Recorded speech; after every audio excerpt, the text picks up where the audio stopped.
Dallas, ito ang command. Nakumpirma na natin ang paghinga. Mobilize response teams, agad. Sa araw na iyon, nasaksihan ko kung paano ang isang bansa na sa buong buhay ko'y minamaliit ko bilang isang murang destinasyon ng mga turista ay mas mahusay na nakapagligtas ng mga pasahero kaysa sa Estados Unidos ng Amerika na isinumpa kong proprotektahan.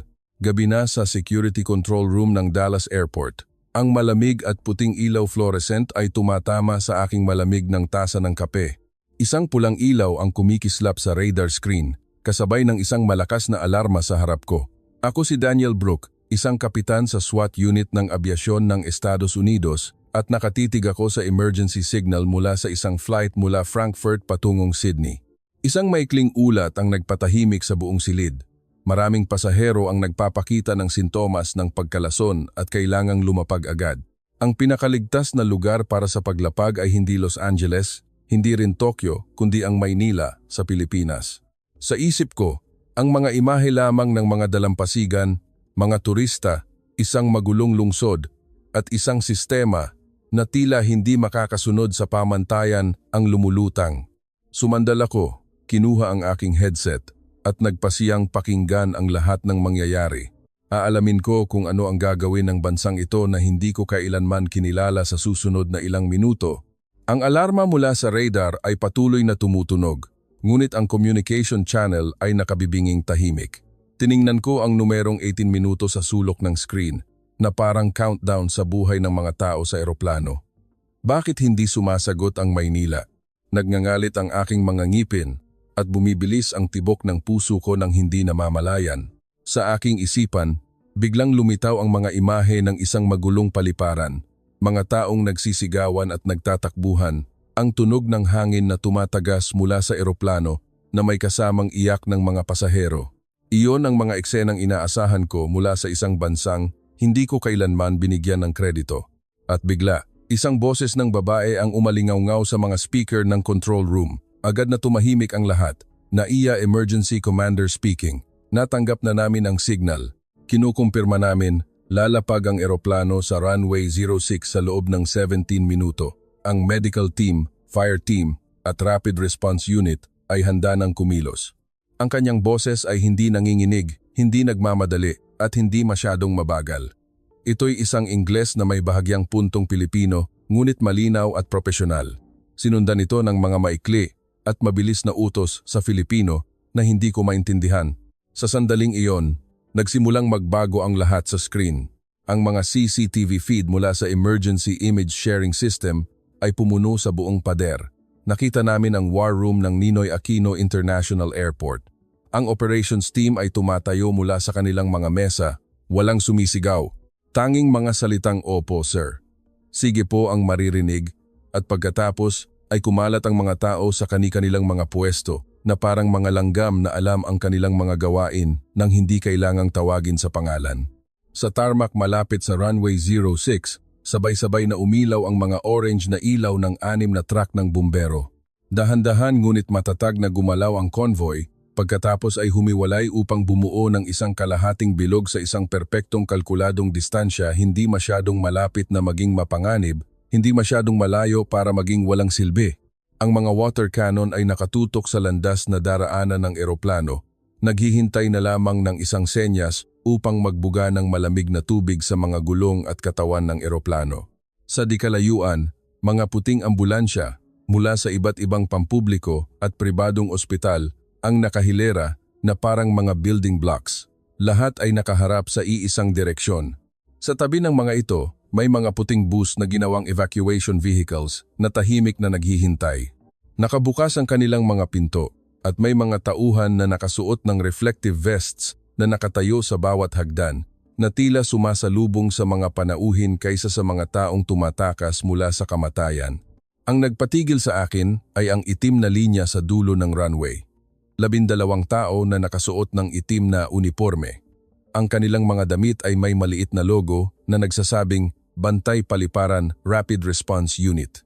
Lahat sila ay may suot na magaang tactical helmet at may mga medical kit na nakasabit sa kanilang mga tagiliran. Ang ilan ay may hawak na infrared thermometer, habang ang iba ay may dalang life support backpacks. Ngunit ang pagkakatulad nilang lahat ay walang may hawak na baril Walang kalasag, walang pagpapakita ng pananakot na madalas nating nakikita sa balita.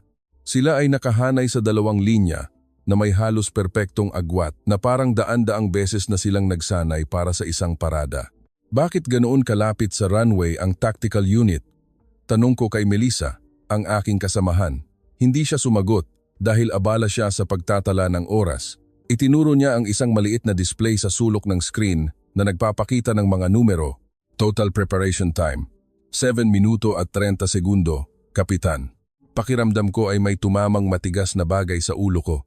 Iyon ang numerong madalas kong sabihin sa mga seminar na imposible. Ang boses ng dayuhang piloto ng flight ay biglang pumasok sa sistema. Manila, this is Flight ADIL requesting final approach. Possible chemical contamination in cabin. Ang sagot mula sa Maynila ay mula sa isang lalaking nasa katanghaliang gulang. Roger that, Captain. Na-clear na namin ang runway. Walang ibang flight na darating o aalis sa susunod na 20 minuto.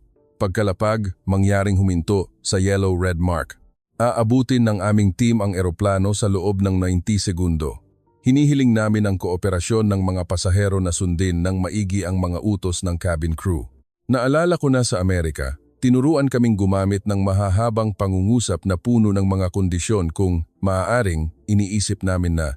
Ngunit dito, sinabi nila ng direkta, aabutin namin ang eroplano sa loob ng 90 segundo. Walang sana. Walang hopefully. Tanging kaya naming gawin. Ang berdeng tuldok sa radar ay nagsimulang bumaba. Ang landas ng eroplano ay iginuhit bilang isang makinis na kurba at sa sandaling tumama ang mga gulong sa lupa, ang kabilang monitor ay nagpakita ng live feed. Ang malaking puti at asul na eroplano ay bahagyang yumanig habang preno ito. Ang tunog ng mga gulong na kumikiskis sa semento ay umalingaw-ngaw sa mikropono ng control room. Sa sandaling bumagal ang eroplano at huminto sa marka, sinimulan ng mga bumbero na mag-spray ng manipis na ambon ng tubig upang palamigin ang temperatura, hindi isang makapal na bula na haharang sa paningin ng lahat. Ang emergency door ay binuksan mula sa loob. Mabilis na lumabas ang dilaw na inflatable slide. Ang unang pasahero ay dumulas pababa na may takot sa kanyang mukha. Bago pa man tuluyang tumama ang kanyang mga paa sa lupa, 2 tauhan na nakaitim ang sumuporta sa kanya. May nagsasalita sa Ingles, ang iba sa Japanese, at ang iba sa Chinese. Mahinahong nagsasabi, "Ayos lang po, sir. Ayos lang." Huminga po ng malalim. Ang kanilang kabilang kamay ay may hawak na thermometer na iniscan siya. Ang isang babae ay nahirapan huminga at bumagsak sa tabi ng slide. Bago pa man siya makasigaw, 2 medic ang agad na lumuhod sa tabi niya, binuksan ang kanilang mga first aid kit at kinuha ang oxygen mask at IV line. Ang lahat ay nangyari ng mas mabilis kaysa sa aking pagbibilang hanggang 10. Ang nagpanginig sa akin ay hindi ang kaguluhan, kundi ang kawalan nito. Walang sinumang tumatakbo ng walang direksyon, walang sigawan o pagmumura. Tanging mga maikli at malinaw na mensahe sa radyo. Point 1 clear. Isang pasyenteng kritikal, inililipat na. Unang bus, handa nang umalis. Tiningnan ko muli ang oras. Mula sa paglapag ng eroplano hanggang sa pagsakay ng huling pasahero sa evacuation bus at pagsara ng pinto nito, huminto ang timer sa eksaktong 7 minuto at 30 segundo. Hindi pa ako kailanman naging ganito katahimik sa buong buhay ko sa trabaho. Sa control room sa Dallas, walang nagsabing, "Sinuwerte lang sila." Walang nangahas na magsabi na nag-cut corner sila dahil lahat kami ay nakita ito ng aming sariling mga mata. Lahat ng hakbang ay ginawa ng kumpleto. Pinili lang nilang gawin ang mga ito ng sabay-sabay, hindi isa-isang linya ayon sa manual. At iyon ang unang sandali na ako, si Daniel Brook, ay kinailangang aminin sa aking sarili na ang mundo na akala ko ay kami lang ang guro ay maaaring hindi na ganoon. Matapos umalis ang huling bus na may mga pasahero, ang natira na lang sa CCTV feed ay isang bakanteng semento at ang malumanay na dilaw na ilaw ng NAIA. Ang oras sa screen ay nanatiling nakatigil sa 7:30. Ngunit sa control room sa Dallas, tila mas tumigil ang oras. Walang nagsalita. Sumandal ako sa aking upuan. Bumagal ang tibok ng puso ko, ngunit mas naging mabigat. Isa lang ang alam ko. Ang aming nasaksihan ay hindi tugma sa imahe ng isang developing country sa aking isipan. "Melissa, kunin mo ang lahat ng data tungkol sa Pilipinas," sabi ko sa wakas. Ang boses ko'y tuyo at kakaiba sa aking pandinig. "Anong klaseng data, Kapitan?" "Lahat ng mayroon tayo. budget sa aviation security, bilang ng mga flight bawat taon, statistics ng mga malalang insidente. At ikumpara mo sa atin. Wala pang isang minuto, isang mahabang talaan ang lumitaw sa malaking screen sa gilid. Maraming numero ang nakahanay. Kumunot ang noo ni Melissa. I-scroll niya pataas at pababa ng 2 o 3 beses na tila hindi makapaniwala sa nakikita. Kapitan, ang buong budget ng Pilipinas para sa aviation security ay halos 1/4 lang ng sa atin. Tinaas ko ang aking kilay. 1/4? At kung titingnan natin ang mga pangunahing paliparan tulad ng NAIA, ang kanilang taunang budget ay mas mababa pa sa kalahati ng sa Dallas. Tumawa ako ng mahina, walang bahid ng saya. Kalahating budget pero nakita mo, halos doble ang bilis nilang kumilos kaysa sa atin. I-scroll ni Melissa pababa sa seksyon ng mga insidente sa seguridad. Itinuro niya ang mga numero mula sa ulat ng ICAO na lubos nating pinagkakatiwalaan. Ang ating rate ng malalang insidente bawat 1,000,000 flight ay 0.05. Ang sa Pilipinas ay, huminto siya sandali, 0.02. Natahimik ako ng ilang segundo, ramdam ang pag-init ng aking mukha kahit na malamig ang aircon sa silid. I-verify mo ulit, bulong ko. Direkta itong kinukuha mula sa central database ng ICAO, sir. Kung hindi mali doon, hindi rin mali ang data natin. Sa isip ko, bumalik ako sa isang gabi ilang taon na ang nakalipas sa isang malaking komperensya tungkol sa aviation security. Minsan akong tumayo sa entablado at nagbiro na sa ilang bansa.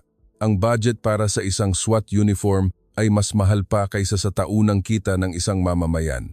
Nagtawanan ng mga tao. Ito ay ang tawa ng mga taong naniniwalang sila ang nakatataas. Ngayon, ang mga numerong nasa harap ko ay nagpabalik sa mga lumang tawang iyon sa paraang mapait pakinggan. Tingnan mo ang dalas ng training ng Rapid Response Unit ng Pilipinas, sabi ko. Nagpatuloy sa paghahanap si Melissa, binuksan ang mga ulat sa operasyon ng Manila International Airport Authority. Binasa niya ng dahan-dahan. Ang Rapid Response Unit ng NAIA ay nagsasagawa ng full-scale drill 4 na beses sa isang linggo, 2 oras bawat session. Ang simulation scenario ay binabago buwan-buwan, walang inuulit na script. Yumuko ako at tiningnan ang ballpen sa aking kamay, iniisip ang schedule ng training ng sarili kong team. 2 beses sa isang buwan, 1 oras at kalahati bawat session. Maraming beses, simpleng pag-review lang ng mga procedure sa papel dahil kulang ang budget para sa overtime o walang budget para mag-arkila ng mga aktor na gaganap bilang mga natatarantang pasahero. Ito ang bansang tinatawag nating tourist destination lang, hindi ba? Tanong ko, na parang mas tinatanong ko ang sarili ko kaysa sa iba. Hindi sumagot si Melissa. Nag-scroll lang siya sa isang Filipino website na isinalin ng isang automatic program. Isang linya ang nakakuha ng aming pansin. Ang aming pangunahing layunin ay hindi ang mabilis na pagtugon kapag may nangyari, kundi ang gawin ang lahat para hindi mangyari ang insidente sa simula pa lang. Binasa ko ang isinaling pangungusap sa screen at pakiramdam ko ay may isang hindi nakikitang kamay na bahagyang humila sa upuan ko. Ang aming konsepto sa kanluran ay maging handa na rumesponde ng mabilis kapag nagsimula na ang apoy. Ngunit dito, iniisip nila kung paano aayusin ang lahat bago pa man magkaroon ng kislap. Biglang nag-vibrate ang telepono sa mesa ko. Isang mensahe mula kay Thomas, isang kasamahan na nagtatrabaho bilang security consultant sa Southeast Asia. Binuksan ko ito. Isang maikling mensahe. Nakita ko ang kaso sa Maynila, Daniel. Seryoso sila sa training doon nitong mga nakaraang taon. Sinabi mo noon na bibisita ka. Baka ito na ang tamang panahon. Nagreply ako. Tama ba ang mga numero ng Pilipinas sa ICAO? Wala pang 1 minuto. Sumagot siya. Tama. At kung titingnan mo ang mga detalye, makikita mong maraming kaso ang napigilan na sa check-in counter o sa baggage screening pa lang. Ayaw nilang palakihin ang maliliit na bagay. Umupo ako ng tahimik. Ang pariralang ayaw nilang palakihin ang maliliit na bagay ay tunog na kakaibang Pilipino, madaling ngumiti, ngunit tahimik na responsable. Sa buong buhay ko sa trabaho, ginamit ko ang GDP, airport rankings, at bilang ng mga pasahero bilang sukatan ng pag-unlad. Ngayon ko lang naintindihan na may isa pang sukatan na hindi ko kailanman tiningnan. Ang bilang ng mga insidenteng hindi kailanman nangyari dahil may isang taong pumigil dito. Tumingin ako muli sa screen. Ang imahe ng runway ng NAIA ay tahimik pa rin. Tanging ang mga bakas ng gulong ng eroplano ang unti-unting nawawala sa ilalim ng dilaw na ilaw. Huminga ako ng malalim at sinabi sa sarili ko, sa isang paraan na hindi ko kailanman nangahas na sabihin ng malakas. Marahil hindi tayo ang guro ng mundo tulad ng inaakala natin. Hindi, kahit man lang sa araw na ito. Kung pinapanood mo ito at kailanman kang naniwala, tulad ko, na ang isang bansang hindi mayaman ay hindi kailanman magiging mas mahusay kaysa sa atin, subukang huminto, pakinggan ang mga numero, at tingnan ang mga taong nagtatrabaho ng husto sa likod ng mga eksena. At kung isang araw ay makaramdam ka ng pagmamalaki na mayroong ganitong bansa sa parehong mundo na ginagalawan mo, subukang itype ang Pilipinas sa mga komento para makita ng buong mundo na naniniwala ka rin na ang dedikasyon at disiplina ay mas mahalaga kaysa sa kayamanan. Gabi na akong umuwi noong araw na iyon. Ang ilaw mula sa monitor sa aking maliit na home office ang tanging bukas. Tulog na ang mga anak ko. Nag-iwan ang asawa ko ng isang maikling note sa mesa. Huwag mong kalimutang kumain ng mainit, ngunit wala akong gana kumain. Ang tanging gusto kong kainin ay ang katotohanan. Binuksan ko ang academic database na ginagamit namin sa aviation security at tinipa ang Philippines Aviation Security Model. Lumabas ang ilang artikulo, isa ang nakakuha ng aking pansin na may pamagat na halos ganito. Building an Aviation Security System with Limited Resources, Lessons from the Philippines. Isinulat ito ng isang propesor mula sa Singapore na pamilyar sa akin. Sinimulan kong basahin ang unang talata.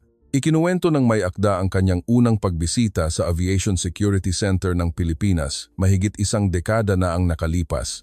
Direkta niyang inilarawan na maraming kagamitan ng luma. Ang IT system ay hindi kasing moderno ng sa kanluran, at ang control room ay hindi kasing ganda ng mga nasa Hollywood movies. Ngunit ang sinabi niyang kakaiba ay ang mga mata ng mga taong nagtatrabaho doon. Nakita ko ang isang opisyal na Pilipino na paulit-ulit na binabasa ang mga lumang ulat ng insidente na parang nagme-memorya ng isang dasal. Ginuguhitan niya ang bawat punto kung saan nagkamali ang kanyang team kahit na maliliit na bagay at nagsusulat ng mga tala, bawal maulit. Tinanong ko kung sino ang nag-utos sa kanya na gawin iyon. Sumagot siya ng maikli. Walang nag-utos, sir. Ayoko lang na mangyari ulit. Binasa ko ang pangungusap na iyon at inalis ang kamay ko sa mouse. Biglang bumalik sa isip ko ang aming control room. Maraming beses kapag may emergency, tinatapos namin ang pulong ng basta-basta at tumutuloy sa susunod na misyon dahil sobrang dami ng trabaho para alalahanin ang bawat maliit na pagkakamali. Sa parehong artikulo, isinalaysay ng propesor ang isang pag-uusap niya sa Director ng Aviation Security ng Pilipinas. Maraming taon na ang nakalipas noong hindi pa kilala ang bansa sa larangang ito. Tinanong niya, kung limitado ang budget, ano ang uunahin ninyong pag-investan, kagamitan o tao? Ang sagot ay kinailangan kong basahin ng 2 beses.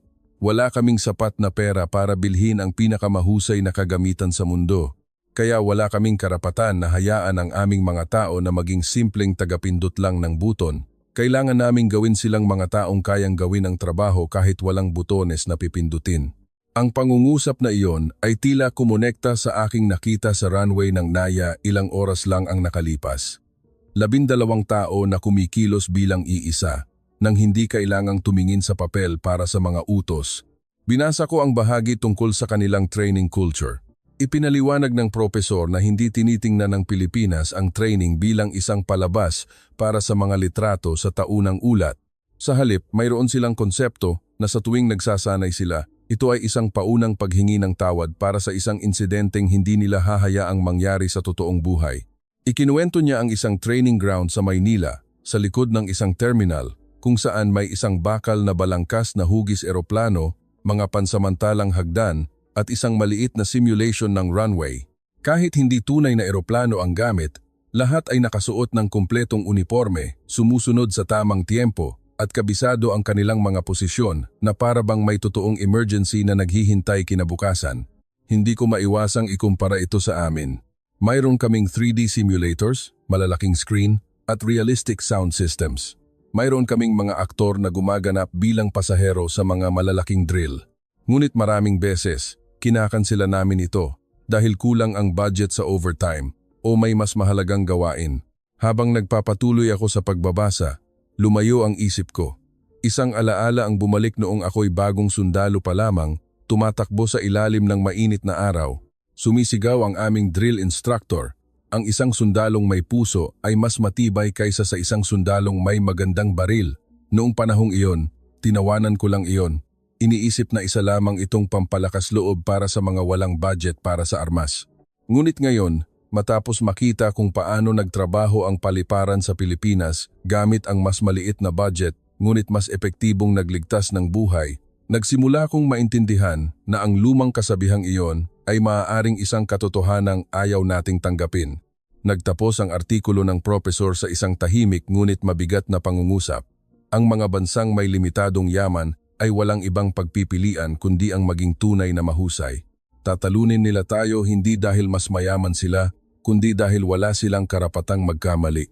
Sumandal ako, pumikit, at huminga ng malalim. Ang imahe ng mga nakaitim na opisyal sa runway ng NAIA ay bumalik. Ngayon, hindi na ito isang imahe ng isang malayong bansa, kundi isang salamin na sumasalamin sa akin. Kung bukas ay tuturuan ko pa rin ang aking team sa parehong paraan at maniniwalang ang pagbili ng mas mamahaling kagamitan ang solusyon, wala na akong karapatang pumuna ng kahit sino. Sa araw na iyon, tahimik akong nagpasya sa aking maliit na opisina na ang kuwentong ito ay hindi magtatapos sa akin. Kailangan itong isulat.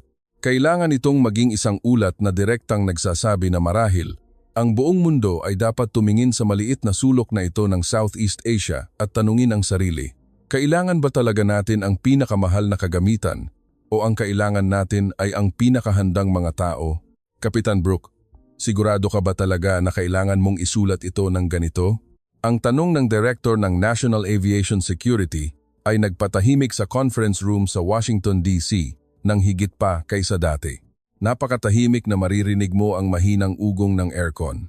Nakaupo ako sa isang dulo ng mahabang mesa, napapaligiran ng mga taong may kapangyarihang magpasya sa bilyon-bilyong dolyar na budget. Ang puso ko ay kumakabog na parang babalik ako sa isang larangan ng digmaan, hindi sa isang magandang naka-aircon na silid pulungan. Sa gitna ng mesa ay ang ulat na may pangalan ko sa unang pahina. Isang paghahambing ng emergency response capabilities, Estados Unidos versus Pilipinas. Tiningnan ko ang mga salitang iyon at huminga ng malalim. Ang mga imahe sa aking isipan ay bumalik sa gabi bago ko ito sinulat. Noong gabing iyon, nakaupo ako sa harap ng parehong computer sa bahay. Ang cursor ay kumikislap sa isang blankong dokumento. Tinipa ko ang unang pangungusap. Ang ating sistema ay isa sa pinakamahusay sa mundo. Ngunit nag-alinlangan ang aking kamay bago ko ito binura. Salita bawat salita. Hindi naman ito ganap na mali, ngunit hindi na rin ito ang buong katotohanan matapos kong makita ang nagawa ng NAIA. Muli akong nag-type.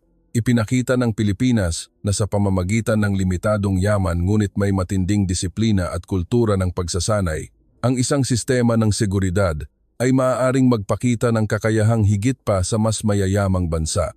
Matagal kong tinitigan ang pangungusap na iyon. Alam na kung hahayaan kong mailathala ito, hindi na magiging pareho ang pangalan ko.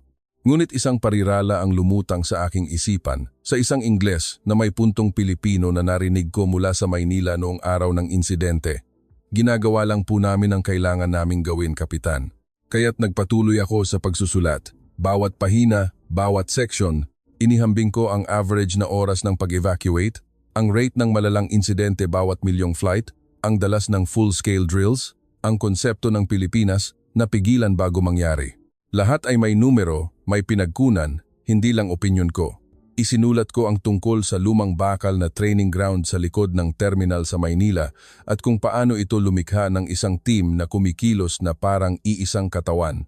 Isinulat ko ang tungkol sa ating budget na sa isang taon lang ay katumbas na ng ilang taon sa kanila, ngunit mas matagal pa rin ang ating response time. Sumulat ako na parang tinatanggal ko ang mga medalya sa dingding ng aking opisina isa-isa at inilalagay sa mesa. Nang matapos ko ito kinaumagahan, ang 23 pahinang ulat ay ipinasa sa internal system ng aming ahensya. At wala pang isang linggo, narito na ako, nakaupo sa conference room na ito. Isang babaeng direktor na may lahing Asyano, matalas ang tingin, ang nagsalita ng magalang ngunit may diin. Ginamit mo ang mga salitang mas mahusay ang Pilipinas sa ilang aspeto. Hindi ba't masyadong matapang iyon? Kung lalabas ito, maaari nilang isipin na minamaliit mo ang sarili mong bansa. Tiningnan ko siya ng diretsyo. Hindi ko po minamaliit ang aking bansa. Tinatanggihan ko lang na maliitin ang katotohanan. Isa pang lalaki ang sumandal, pinag-krus ang mga kamay sa tiyan. At gaano ka kasigurado na hindi natin binibigyan ng sobrang kredito ang Pilipinas? Alam mo naman, sa mundo ng politika, anumang bagay na nag-aangat sa iba kaysa sa atin ay sensitibo. Binuksan ko ang aking laptop at ipinakita ang isang graph na ginawa namin ni Melissa. Ito ang raw data mula sa ikaw. Ito ang statistics ng training mula sa mga pampublikong dokumento ng Pilipinas. At ito ang video recording mula sa insidente. Hindi ko hinihiling na lumuhod tayo sa kanila. Hinihiling ko lang na aminin natin na mayroong gumagawa ng kanilang takdang aralin ng mas masipag kaysa sa inaakala natin. Natahimik ang silid. Nagpa siya akong magkuwento ng isa pang bagay na wala sa ulat. Mga ginoo at ginang. Narinig ko minsan ng isang opisyal na Pilipino na nagsalita sa isang online seminar. Sabi niya, hindi namin hangad na maging mas magaling kaysa sa iba pero wala kaming karapatang magkamali. Dahil sa likod namin, wala kaming ibang masasandalan kundi ang isa't isa. Noong una, binaliwala ko iyon.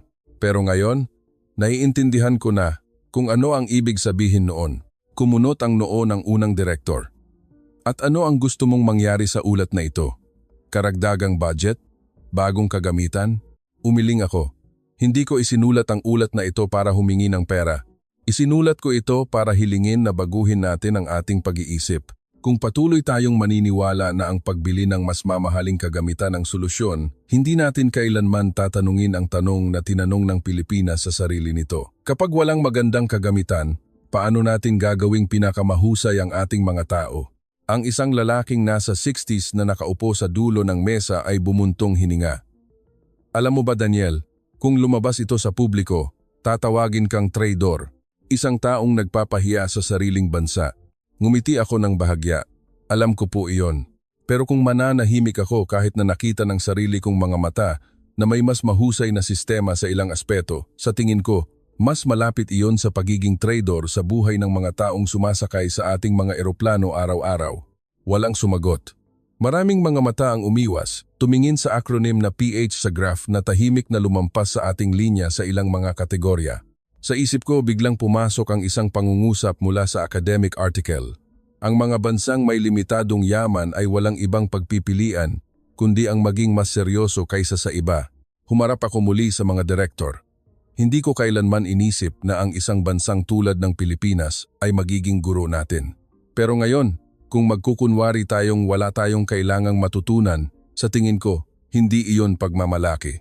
Iyon ay katigasan ng ulo. Nanatiling tahimik ang silid, ngunit ang kapaligiran ay hindi na tulad ng dati. Hindi na ito katahimikan ng pag-aalinlangan, kundi may halong pakiramdam na may isang bagay na hindi maiiwasan na papalapit ang katotohanan na maaaring kailanganin ng Estados Unidos na tingnan ang Maynila sa isang bagong pananaw. At iyon ang araw na naintindihan ko na ang isang ulat ay maaaring hindi lang isang tumpok ng 23 pahina ng papel. Ito ay isang salamin na pumipilit sa isang bansa na tingnan ang sarili nitong refleksyon ng malinaw, gusto man nito o hindi. Inakala ko na ang 22 pahinang ulat na naglagay sa pangalan ng Pilipinas katabi ng Estados Unidos ay magtatapos sa isang drawer ng ahensya. Ngunit nagkamali ako. Ilang araw matapos ang pulong sa Washington, isang independent journalist mula sa Europa na dalubhasa sa aviation security ang nakakuha ng isang 4-pahinang buod ng aking ulat. Nag-post siya ng isang pagsusuri sa kanyang personal na blog na may pamagat na nagpanginig sa akin. Kapag sinabi ng isang US SWAT captain na dapat tayong matuto sa Pilipinas. Ang artikulo ay tahimik na ibinahagi sa mga eksperto bago kumalat sa social media sa loob lang ng ilang oras. Ang mga hashtag na Learn from PH at Manila Model ay nagsimulang mag-trend sa Twitter, Instagram at Facebook. Ang mga reaksyon ay magkakahalo papuri, pagtatanong at pagtutol. Isang panig ang nagsulat. Hindi ako makapaniwala na ang isang bansang akala natin ay destinasyon lang ng turista ay ginagawang halimbawa sa aviation security. Sumagot ang isa pa. Panahon na para aminin na ang disiplina ay hindi pag-aari lamang ng mayayamang bansa. Sa panig ng mga Pilipino, may mga nakakabasa ng Ingles at may mga umaasa sa salin mula sa mga news pages. Marami ang nagsulat ng mga simpleng ngunit tumatagos na mensahe. Hindi kami nagulat. Matagal na naming nakikita ang kanilang tahimik na pagtatrabaho. Masaya kami para sa lahat ng staff ng paliparan sa Pilipinas.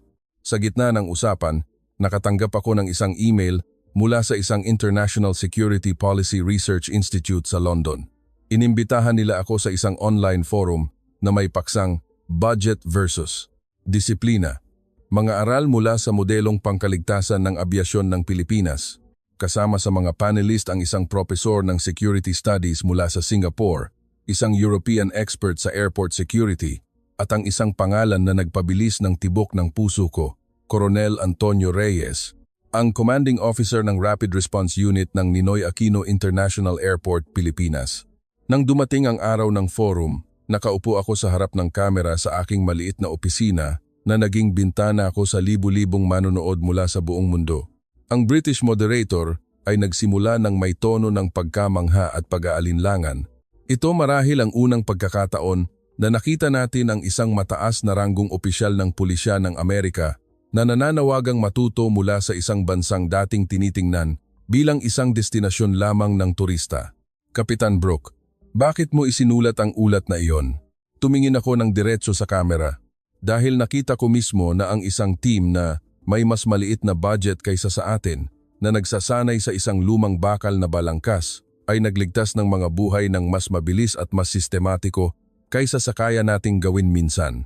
At naniniwala ako na ang tungkulin ng isang security professional ay hindi protektahan ang sariling ego, kundi protektahan ang buhay ng mga taong nasa ilalim ng ating responsibilidad. Sumingit ang expert mula sa Europa. Ngunit kapitan, maaaring hinuhusgahan mo ito batay sa isang kaso lamang. Maaaring sinuwerte lang ang Pilipinas o naghanda sila para sa partikular na kasong iyon. Umiling ako at ibinahagi ang isang slide. Ito ang data ng mga emergency incident sa abyasyon ng Pilipinas sa nakalipas na 3 taon. Mahigit 30 kaso.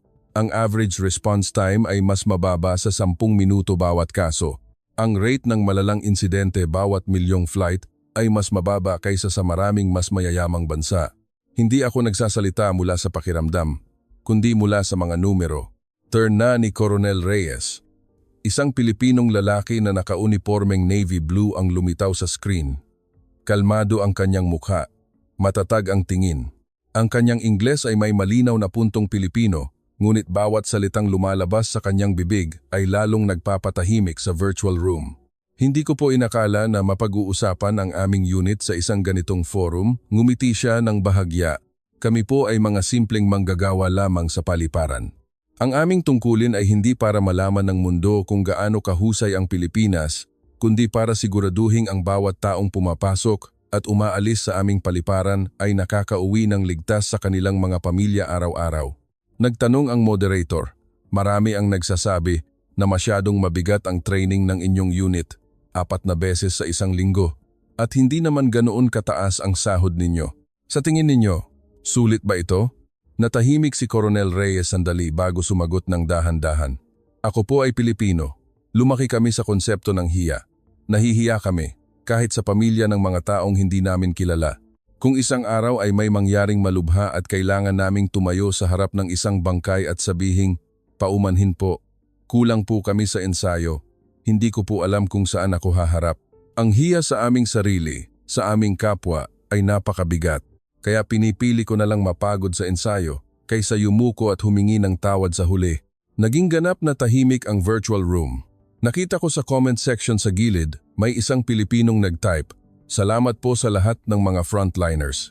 At marami mula sa ibang bansa ang nagsulat, "Respect." Dinagdag ng propesor mula sa Singapore, ang mayayamang bansa ay madalas gumagastos para makabili ng kagamitan upang masigurong kaya nilang tumugon kapag may nangyari na. Ngunit ang Pilipinas ay namumuhunan ng husto sa isang kultura ng pag-iwas na mangyari ang insidente. Sa tingin ko, hindi ito swerte, kundi isang desisyon na nakabatay sa pinahahalagahan. Ang European expert na kumontra sa akin kanina ay bumuntong hininga bago umamin. Marahil kami sa Europa at Amerika ay nakalimutan na ang halaga ng disiplina at personal na pananagutan. Masyado kaming umaasa sa mga sistema, batas, at teknolohiya kaysa sa puso ng mga taong gumagawa ng trabaho. Nagtapos ang forum sa isang tanong mula sa isang manonood. Kapitan Brook, sa tingin mo ba ay handang matuto ang mayayamang bansa mula sa isang lugar tulad ng Pilipinas? Ngumiti ako ng bahagya. Kung mas takot pa rin tayo sa salitang mapahiya kaysa sa araw na hindi natin mailigtas ang isang buhay, marahil hindi pa tayo handa. Ngunit kung isang araw ay mas nanaisin nating mag-iwas kaysa protektahan ang ating imahe, naniniwala ako na makikita natin ang mga eroplano mula sa Amerika at Europa na lalapag sa Maynila, hindi lang para magdala ng mga turista, kundi para magdala ng mga eksperto na uupo at matututo sa lumang bakal na training ground sa likod ng terminal. Nang matapos ang forum, tahimik akong nakaupo, nakatingin sa aking telepono na patuloy na nagpapakita ng mga notification. Nagtetrend pa rin ang Learn from PH. Ang mga tao mula sa iba't ibang bansa ay nagsusulat, I am proud of the Philippines, even if I am not Filipino. Huminga ako ng malalim, ramdam na hindi na ito tungkol sa aviation security lamang. Ito ay tungkol sa dignidad ng isang maliit na bansa sa Southeast Asia na gumamit ng disiplina, hiya at pananagutan upang magsulat ng isang bagong aral para basahin ng buong mundo. Ilang buwan matapos ang online forum, tila humupa na ang ingay, ngunit sa aking isipan, lalo itong lumalakas. Sa huli, nagpasya akong mag-book ng ticket at tahimik na lumipad patungong Maynila bilang isang estudyante, hindi isang eksperto mula sa Amerika. Noong umagang iyon, hindi ako sinalubong ng NAIA ng pulang karpet o mga kamera. Tanging ang maalinsangang hangin, ang amoy ng pabango na may halong amoy ng kape mula sa mga tindahan sa arrival hall at isang Pilipinong lalaki na nakaunipormeng navy blue ang naghihintay sa isang tahimik na sulok malapit sa pinto. Magandang umaga, Kapitan Brook. Si Coronel Antonio Reyes ay yumukod ng bahagya na may ngiti. Hindi po ito seminar ngayon. Araw po ito ng training. Kung handa na po kayo, pagpapawisan tayo. Hindi ko mapigilang tumawa. Kaya po ako nandito para pagpawisan. Isang maliit na van ang nagdala sa akin papalayo sa main terminal. Dumaan sa isang tarmac na puno ng mga eroplano mula sa buong mundo bago huminto sa likod ng isang mataas na bakod na metal. Doon ay ibang mundo. Walang mga duty-free shops, walang magagarang ilaw, tanging isang malawak na sementadong patag, isang bakal na balangkas na hugis eroplano at isang lumang pulang truck ng bumbero na halatang gamit na ngunit kininis pa rin hanggang sa kumintab. Isang dosenang opisyal na nakaitim na uniforme ang naghihintay na. Yumukod sila kay Coronel Reyes. Magandang umaga po sir. Pagkatapos ay tumango sila sa akin. Walang mukhang nasasabik na makakita ng isang Amerikano. Tanging mga mata na nagsasabing, isa lang itong ordinaryong araw ng training. Ngayong araw, pasuotin natin si kapitan ng uniforme natin, sabi ni Reyes. Isang matangkad na lalaki ang nag-abot sa akin ng itim na uniforme. Kinuha ko ito at nagbihis. Agad kong naramdaman na ang tela ay mas makapal at mas mainit kaysa sa mamahaling technical suit na madalas kong isuot. Ngunit dahil dito, mas naramdaman kong kabilang ako sa kanila kaysa kung dumating akong naka-Amerikana. Isang pito ang tumunog, kasabay ng isang maikling utos sa Filipino na hindi ko naintindihan, ngunit lahat ay kumilos ng sabay-sabay. Lumapit si Reyes at bumulong. Ang senaryo ngayon, emergency landing, maraming pasahero ang walang malay. Ang target natin ay hindi lalagpas ng 8 minuto. Sumunod po kayo sa akin, Kapitan, pero huwag po kayong haharang sa daan. Sa sandaling tumunog ang alarma, ang lahat ay kumilos na parang isang well-rehearsed na orkestra. Ang truck ng bumbero ay umikot at pumuwesto sa isang arko. Ang simulation slide ay mabilis na inilabas. Ang mga nakaitim na opisyal ay tumakbo patungo sa kani-kanilang mga pwesto. Walang sigawan, tanging mga salitang, "Okay sir, Roger, kaliwa, clear." Sinundan ko si Reyes, sinusubukang sundan ang galaw ng bawat isa. Ang ilan ay kumukuha ng temperatura, ang iba ay nag-aasikaso ng mga stretcher, ang iba ay nag-aayos ng linya ng mga pasahero na mga voluntaryo mula sa ibang departamento. Lahat ay alam ang kanilang gagawin na halos hindi na kailangang magtinginan. Isang maikling salita lang sa radyo ay sapat na. Wala pang 6 na minuto, tumutulo na ang pawis ko sa aking damit, ngunit pakiramdam ko ay mas mabagal ako kaysa sa kanila kahit na paglalakad lang ang ginagawa ko. Tumunog muli ang pito. Tapos na. Tiningnan ni Reyes ang kanyang stopwatch. 6 na minuto at 40 segundo. Pwede na to ngayon, sabi niya. Humarap siya sa akin. Pero kung totoo ito, gusto naming mas mabilis pa. Unti-unti lang. Sa oras ng pahinga, isang opisyal ang nag-abot sa akin ng isang bote ng malamig na tubig. Tubig po muna sir, mainit sa Pilipinas. Ngumiti siya tulad ng isang ordinaryong Pilipino, hindi kumikilos na parang isang bayani. Ginagawa lang niya ang kanyang trabaho. Tanghali, kumain kami sa isang maliit na kantina sa ilalim ng isang sementadong gusali. Dumaan ang mainit na hangin, ngunit may kakaibang kapayapaan. Sumubo ako ng simpleng adobong manok habang pinakikinggan silang mag-usap tungkol sa pag-aaral ng kanilang mga anak, mga magulang sa probinsya at mga bayarin sa bahay at sasakyan. Hindi mataas ang kanilang sahod, ngunit madali silang tumawa. Tinanong ko ang katabi ko, bakit ka nanatili sa trabahong ito ng matagal kahit mahirap at hindi kalakihan ang sahod? Ngumiti siya, hindi ko naman po inasahan na yayaman ako sa trabahong ito. Pero kapag nakikita kong lumalapag ang eroplano at lahat ng pasahero ay nakakauwi sa kanilang mga pamilya ng kumpleto, pakiramdam ko may nagawa akong mahalaga sa araw na iyon. Kapag nagkamali kami at may nasaktan, hindi ko po kakayanin ang sarili ko. Nang hapong iyon, dinala ako ni Reyes sa tabi ng simulation runway. Ang langit ay nagsimulang maging kulay kahel. Ikinuwento niya ang isang insidente, maraming taon na ang nakalipas noong siya ay isang tenyente pa lamang. Nagkaroon ng maliit na sunog sa isang eroplano. Nakontrol agad ang lahat, ngunit isang matandang pasahero ang nabalian ng buto dahil nahuli ang tulong ng ilang minuto lamang. Noong araw na iyon, hindi ako nakatulog ng ilang gabi, sabi niya, nakatingin sa semento. Isa lang ang iniisip ko. Kung naging mas mabilis lang kami, kung mas nag-ensayo lang kami, baka nakauwi si Lolo na naglalakad. Kaya't ipinangako ko sa sarili ko na hindi ko nahahayaan ang salitang pwede na sa training ng unit na ito. Tiningnan ko ang kanyang mukha at nakita ang parehong mga mata ng opisyal. Sa artikulong nabasa ko ang mga mata ng isang taong handang mapagod para hindi na kailangang sabihin ang paumanhin po, kulang po kami sa ensayo. Sa araw na huli na ang lahat. Bago ako bumalik sa hotel, tumayo ako at tiningnan ang lumang bakal na balangkas ng eroplano na sumasalamin sa ginintuang ilaw ng papalubog na araw. Binuksan ko ang aking notebook at isinulat ang isang maikling pangungusap. Ang tunay na sandata ng Pilipinas ay hindi baril, hindi kagamitan. Ito ay ang disiplina at puso ng mga ordinaryong tao na hindi hahayaang mapahamak ang kanilang tahanan. Isinara ko ang notebook, huminga ng malalim. Alam ko na pagbalik ko sa Amerika, hindi na ako magiging pareho. Dahil mula sa sandaling tumulo ang pawis ko sa training ground sa likod ng NAIA, hindi ko lang pinag-aralan ang sistema ng Pilipinas. Natutunan ko kung paano maging isang taong responsable sa buhay ng iba sa paraang hindi kailanman naituro sa akin ng anumang aklat. Ilang buwan matapos ang araw na iyon sa likod ng NAIA, bumalik ako sa control room sa Dallas. Parehong silid, parehong mesa, parehong screen.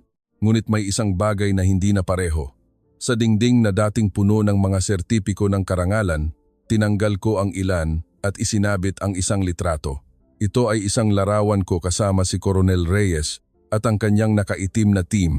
Lahat kami ay pawisan sa aming simpleng uniforme, ngunit malawak ang aming mga ngiti. Tinitingnan ko ang litratong ito bago magsimula ang aking trabaho, bilang paalala sa sarili ko na may mga taong mas nagsasanay ng husto kaysa sa amin, ngunit mas kaunti ang reklamo. Binago ko ang schedule ng training ng aking team. Nagsimula kaming mag-ensayo ng mas madalas, nakatuon sa mga totoong kilos at paglutas ng mga problema tulad ng nakita ko sa Maynila. Marami ang nagreklamo noong una, ngunit nang ang aming response time ay bumaba mula 12 minuto, naging 9 at pagkatapos ay 7, nagsimula silang manahimik at mas maging proud. Ngayon, kung tatanungin mo ako kung ano ang aral mula sa Pilipinas, simple lang ang sagot ko. Huwag husgahan ang isang bansa batay sa bilang ng matataas na gusali o sa GDP nito.